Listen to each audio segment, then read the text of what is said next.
আসসালামু আলাইকুম। বাংলাদেশ থেকে বাংলা শেষ পরিকল্পনায় এরা এসছে। এদের বিভিন্ন প্রচারণায় বিভিন্ন meticulous ডিজাইনের ভিতরে অংশ হচ্ছে যে তারা দেখাবে যে তারা ভারত বিদ্বেষী। আসলে ভারতটা মুখ্য নয়। এটা হচ্ছে একটা ডাইভারশন টেকনিক।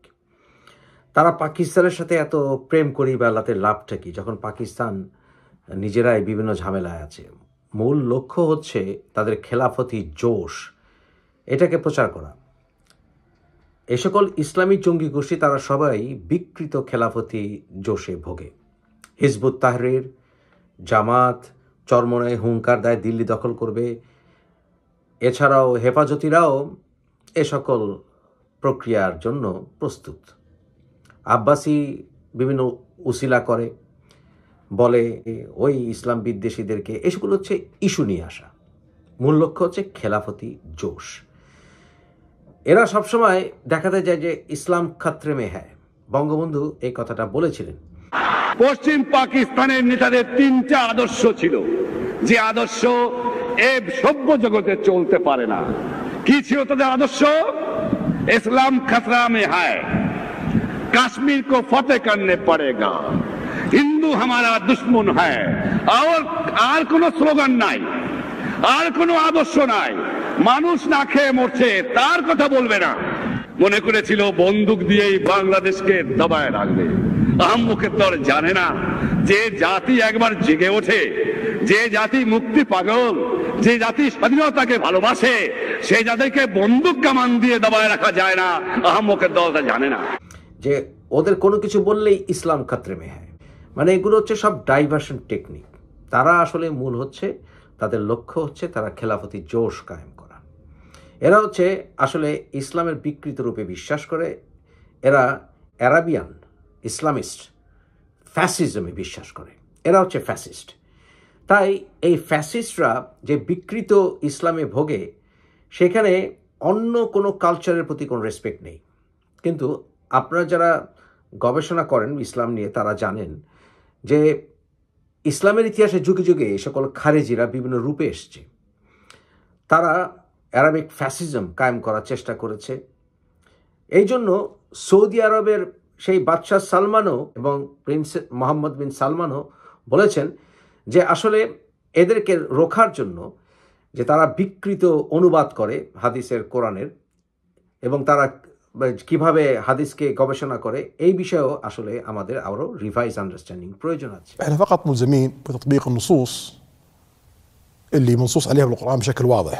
يعني لا يجب أن يطرح عقوبة شرعية بدون نص قرآني واضح أو نص صريح من السنة. طبعا لما أتكلم عن نص صريح من السنة، أغلب المدونين الحديث في تدويناتهم يصنفون الحديث بناء على تصنيفهم الخاص، مثل البخاري أو مسلم أو غيره، إنه حديث صحيح أو حسن أو ضعيف. لكن في تصنيف آخر هو الأهم، اللي هو الحديث المتواتر والآحاد والخبر، وهو المرجع الرئيسي في استنتاج الأحكام واستنباطها من الناحية الشرعية. فلما أتكلم مثلا عن الحديث المتواتر اللي هو يعني من جماعة لجماعة لجماعة لجماعة، مجموعة أشخاص يعني عن رسول الله صلى الله عليه وسلم، فهذه الأحاديث قليلة للغاية، لكن ثباتها قوي جدا وتفسيرها يخضع للاجتهاد। সেখানে তাই বিভিন্ন রিফরমেশনের কাজ চলছে। আমাদের বাংলাদেশেও ইসলামিক গবেষণাদের এই বিষয়ে কাজ করা উচিত। যে কাজটা আসলে থেমে গেছে, আমাদের বলা উচিত শক্তভাবে যে আমাদের বাঙালি মুসলমানদেরকে অ্যারাবিক মুসলমান হওয়ার প্রয়োজন নেই।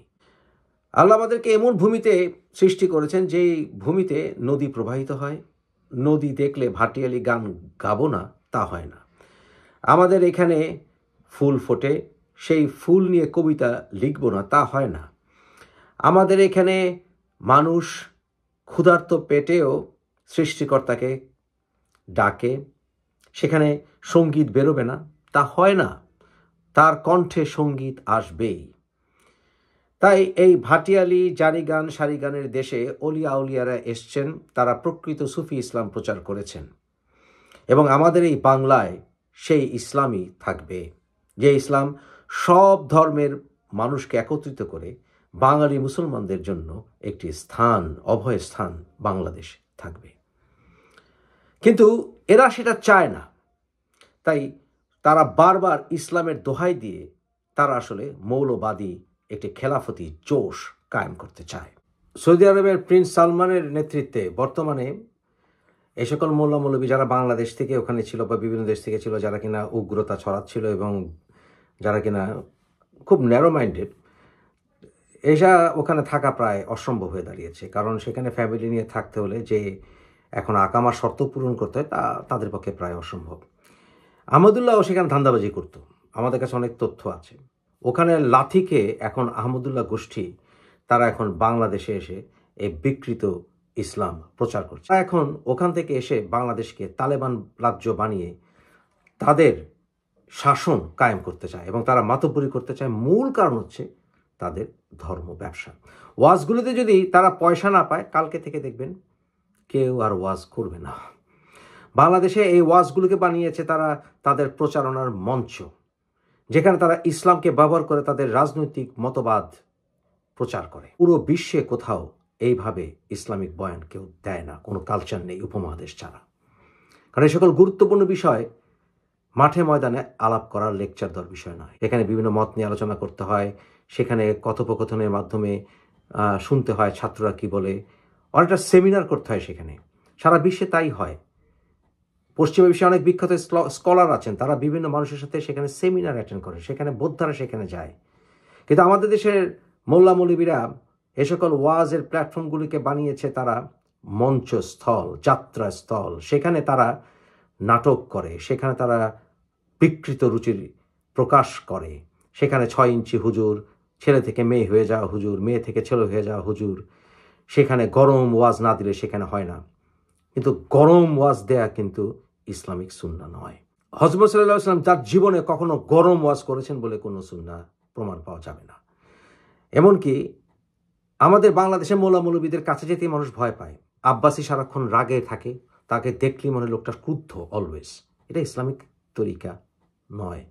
সৌদি বাদশার কখনো কণ্ঠ আপনারা শোনেননি কোনো মিডিয়াতে, শুনেছেন? এমনকি প্রিন্স সালমানও যখন কথা বলে অত্যন্ত সফটলি কথা বলে। কিন্তু বাংলাদেশের এই সকল মোল্লা মৌলবীরা সারাক্ষণ খেলাফতির জোশে থাকে। তারা আমাদেরকে, মুসলমান সমাজকে ছোট করছে। বঙ্গবন্ধুর টঙ্গিপাড়া তারা জ্বালানোর টার্গেট করে। টঙ্গিপাড়া জ্বালিয়েছিল পাকিস্তানিরা। বঙ্গবন্ধুর পরিবারের সদস্যদেরকে তারা ঘর থেকে টেনে এনে সেই বাড়ির 6 জনকে তারা হত্যা করেছিল বঙ্গবন্ধুর পিতার চোখের সামনে, মাতার চোখের সামনে। তাদের এই পরিকল্পনা নতুন নয়।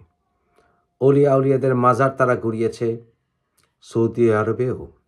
সৌদি আরবে অনেক মাজার তারা গুড়িয়েছে, ইরানে গুড়িয়েছে।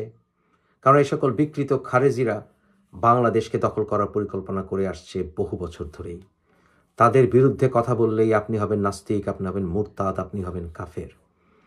আপনাকে হত্যা করা তাদের জন্য জায়েজ হয়ে যায়। That is my birthplace, you know, in a village, yes, where I have born in the house, in Tungipara village, Gopalganj subdivision, in Faridpur district, where I have born. And the house I have born, they have burnt. By Pak Army. When my father was living there with my mother. My father's age was 90, my mother's age was 80. They dragged them from the house and burnt whole house and the properties and killed about 6 people in front of my old father. এই স্বাধীনতা বিরোধীদেরকে রুখে দিয়েছিল আমাদের পিতার প্রজন্ম। আমরাও রুখব তাদের। আমাদের সন্তান প্রজন্মের দায়িত্ব হচ্ছে নিজেদেরকে তৈরি রাখা। কারণ এই বেয়াদবরা যারা কিনা গুরুজনদেরকে অসম্মান করে, তোমরা তো তাদের মতো নও। তোমরা আমাদের কথা শোনো। তোমরা হচ্ছে শ্রেষ্ঠ সন্তান, ছাত্রলীগ, ছাত্রদল। তোমরা হচ্ছে জাতির ভবিষ্যৎ। তোমরা হচ্ছে তাবেঈন প্রজন্ম। আমরা হচ্ছি বঙ্গবন্ধুর সাহাবাদের তাবেঈন প্রজন্ম। তোমাদেরকে আমরা জাগ্রত করবই, পথ নির্দেশনা দেবই। তোমাদেরকে আমরা অসহায় থাকতে দেব না। ভয় পেও না। পরিবর্তন আসবে, পরিবর্তন আসতে বাধ্য। মুক্তি আসবেই, নতুন সূর্যোদয় হবেই, বাংলা আবার জাগবেই। বঙ্গবন্ধুর 32 নম্বর ভাঙার জন্য ডাক দিয়েছিল। বুলডোজার নিয়ে আসবেন, বুলডোজার না পাওয়া গেলে হাতুড়ি শাবল গাইতি নিয়ে আসবেন, বুলডোজার নিয়ে আসবেন। এবং সেই ডাকের ফলে আল কায়দা, ইসলামিক স্টেট, হিজবুত তাহরিরা পতাকা নিয়ে 32 নম্বরের বারান্দায় গিয়েছে। ইসলামিক যে পতাকা রয়েছে সেই পতাকা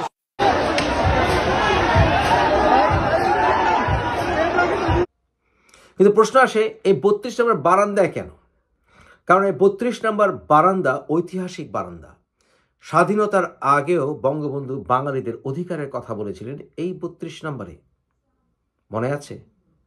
বাংলা বাহিনীর ভাইয়েরা, আপনারা সকাল থেকে এখন আপনারা কুচকাওয়াজ করেছেন, আপনারা শৃঙ্খলাভাবে দেশের আরো আপনারা ট্রেনিং নেন, আরো প্রস্তুত হয়ে যান। আমি আপনাদের কাছে মাত্র একটা কথা বলতে পারি, 7 কোটি মানুষ মুক্তি না হওয়া পর্যন্ত আমাদের সংগ্রাম চলবে। আপনাদের মনে রাখা দরকার, নীতির সঙ্গে আপোষ হয় না। যদিও আমরা শান্তিপূর্ণভাবে ফয়সলা করতে চাই, কিন্তু নীতির সঙ্গে আপোষ হয় না। এদেশের মানুষকে আর কলোনিয়াল বাজার করতে দেওয়া হবে না, এবং যেভাবে হয় 7 কোটি মানুষকে আমাদের মুক্তি করতে হবে যে কোনো ত্যাগের বিনিময়ে। আমরা প্রতিজ্ঞাবদ্ধ হন, শহীদের রক্ত আমরা বৃথা যেতে দেব না, এবং যেভাবেই হয় এদেশের থেকে বাজার আমরা ধ্বংস করে দেব এবং বাংলার মানুষকে আমরা মুক্ত করব। কারোর সঙ্গে মাথা নত করবো না, দরকার হয় আরো রক্ত দেব, কিন্তু বাংলার মানুষকে আর আমরা পরাধীন থাকতে দেব না। আপনাদের মুক্তি না হওয়া পর্যন্ত আমার সংগ্রাম চলবে। জয় বাংলা, জয় বাংলা, জয় বাংলা, জয় বাংলা। আমার দেশ তোমার দেশ, আমার দেশ তোমার দেশ, আমার দেশ তোমার দেশ। জাগো জাগো, জাগো জাগো, সংগ্রাম সংগ্রাম, সংগ্রাম সংগ্রাম, সংগ্রাম সংগ্রাম। জয় বাংলা, জয় বাংলা।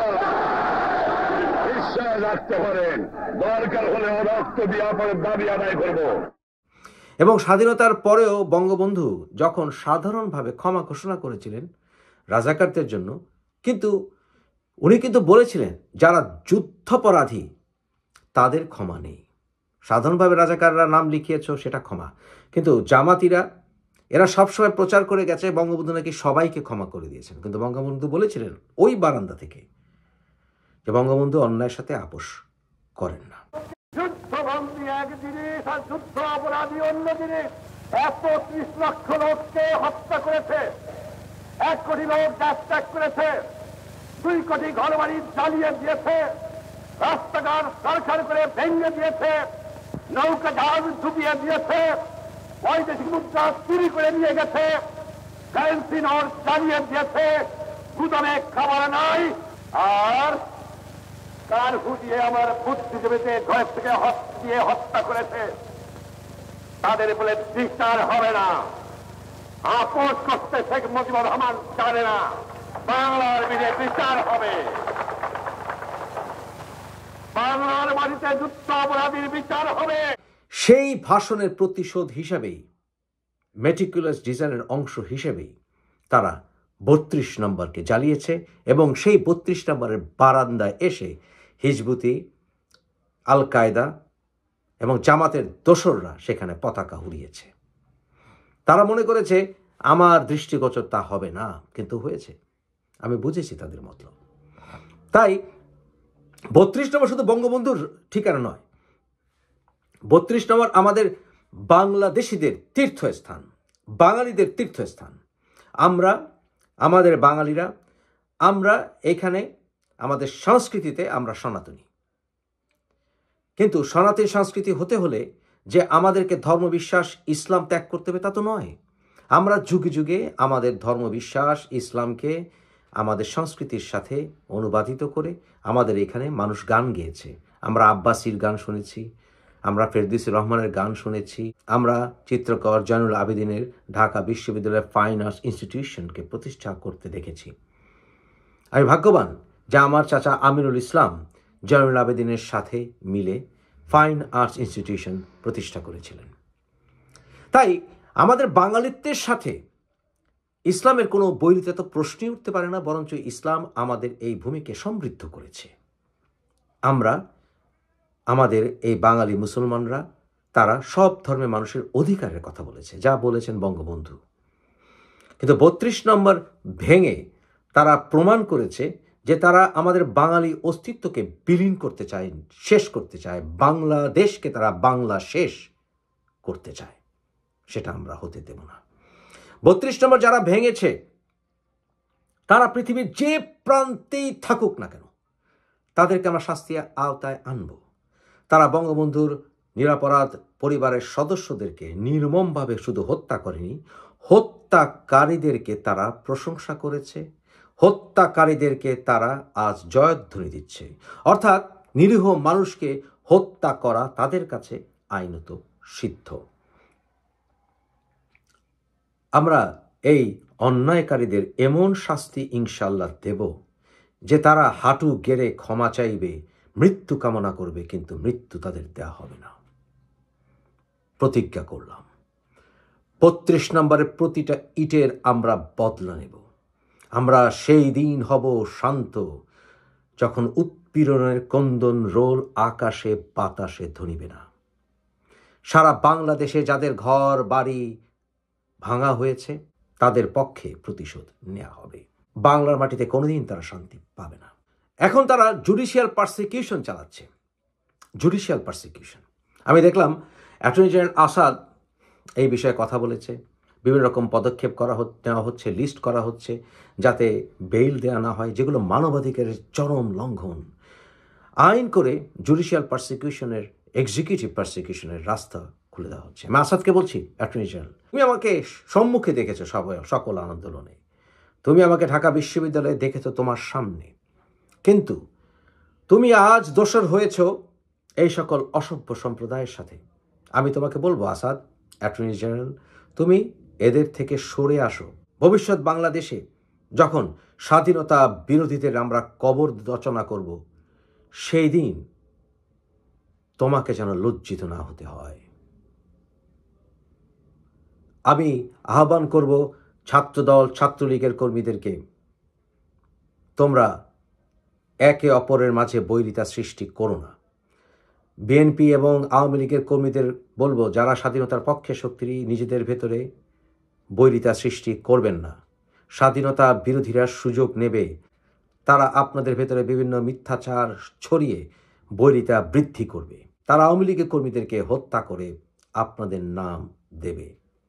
এই ট্র্যাপে পড়বেন না। বিএনপিকে বলছি, আপনারা নিশ্চয়ই চান না স্বাধীনতা বিরোধীরা, জামাতিরা, হিজবুত তাহরিরা, যারা খেলাফতে বিশ্বাস করে, গণতন্ত্র বিশ্বাস করে না, তারা বিরোধী দল হোক? চান? নিশ্চয়ই চান না। আওয়ামী লীগকেও তাই বলবো। তাই জাতির এই ক্রান্তি লগ্নে নিজেদের মধ্যে বিভেদ সৃষ্টি করবেন না। আন্তর্জাতিক মহলে দৃষ্টি আকর্ষণ করবো, আমরা করার চেষ্টা করছি, যাতে করে এই যে বাংলাদেশে এখন জেনোসাইডের অংশ হিসেবে জুডিশিয়াল পারসিকিউশন করা হচ্ছে, মামলা ধামলা দেয়া হচ্ছে, ঘর বাড়ি জ্বালানো হচ্ছে, যারা ঘর বাড়ি জ্বালিয়েছে, জ্বালাচ্ছে, তাদেরকে সহায়তা দেওয়া হচ্ছে, আইন প্রয়োগকারী সংস্থার নিষ্ক্রিয় থেকে তাদের অংশ হচ্ছে। আমরা কিন্তু এদের সবাইকে একদিন বিচারের আওতায় আনবই। বিশেষ করে ছাত্রলীগের কর্মীদের বলছি, নিজেদেরকে নিঃশেষ করো না। সময় আসবে সংগ্রামের, নিজেদের শক্তি সঞ্চয় করে রাখো। সময় আসবে যখন আমরা সবাই বাংলার মাটি থেকে স্বাধীনতা বিরোধীদেরকে উৎখাত করব। হয় গণতান্ত্রিক প্রক্রিয়া, হয় না হয় বিপ্লবের মাধ্যমে, অথবা আরও কোনো কঠোর পদক্ষেপে। বিচলিত হবে না। এখানে শেখ হাসিনা বড় বিষয় নয়, ওদের কাছে বড় বিষয় হচ্ছে বঙ্গবন্ধু। বঙ্গবন্ধুকে জাতি থেকে বিচ্ছিন্ন করতে পারলেই এই বাঙালি কখনো আর ঐক্যবদ্ধ মুক্তির আন্দোলন করতে পারবে না। তারা ডিভাইড অ্যান্ড রুল পলিসি হাতে নিয়েছে, কারণ তারা জানে বঙ্গবন্ধুকে সেন্ট্রাল ফিগার না রাখলে বাঙালি নেতৃত্ব শূন্য হয়ে যাবে, তাদের নৈতিকতার বাঙালিত্বের নেতৃত্ব শূন্য হয়ে যাবে। তারা কখনো বিভিন্ন নেতাকে সামনে রেখে ঐক্যবদ্ধ হতে পারে না। বিএনপিকে মানতে হবে, বঙ্গবন্ধু না থাকলে জিয়াউর রহমানের সংগ্রামের কোনো মূল্য থাকে না, ওনার স্বাধীনতার ঘোষণার কোনো মূল্য থাকে না। বঙ্গবন্ধু না থাকলে ওসমানীর অস্তিত্ব থাকে না, বঙ্গবন্ধু না থাকলে ভাসানীও সফলতা এনেছেন বলে কোনোভাবেই আর সেটা বলা যায় না, কারণ বাঙালিত্বের অস্তিত্বই থাকতো না। তুরস্কে বর্তমানে যিনি এরদোয়ান আছেন শাসনে, উনি একটা ইসলামিক শাসন কায়েম করেছেন বা ইসলামকে উনি ব্যবহার করেন রাজনৈতিকভাবে, কিন্তু উনি কিন্তু তারপরেও কামাল আতাতুর্কের স্মৃতিকে মুছে দিতে পারেননি। কামাল আতাতুর্কের যে সেকুলারিস্ট মনোভাব, যে সেকুলারিস্ট প্রচার, ওটাকে কিন্তু উনি শেষ করে দিতে পারেননি, সাহস পাননি। আপনি বঙ্গবন্ধুর সাথে একমত না হলেও, সমালোচনা করলেও, বঙ্গবন্ধু যে পোলারাইজিং ক্যারেক্টার, একমাত্র বাংলাদেশ স্বাধীনতা পোলারাইজিং ক্যারেক্টার, সেটা আপনি অস্বীকার করতে পারেন না। তাই ওদের মূল টার্গেট হচ্ছে আমাদের বাংলাদেশ থেকে বাংলা শেষ করা।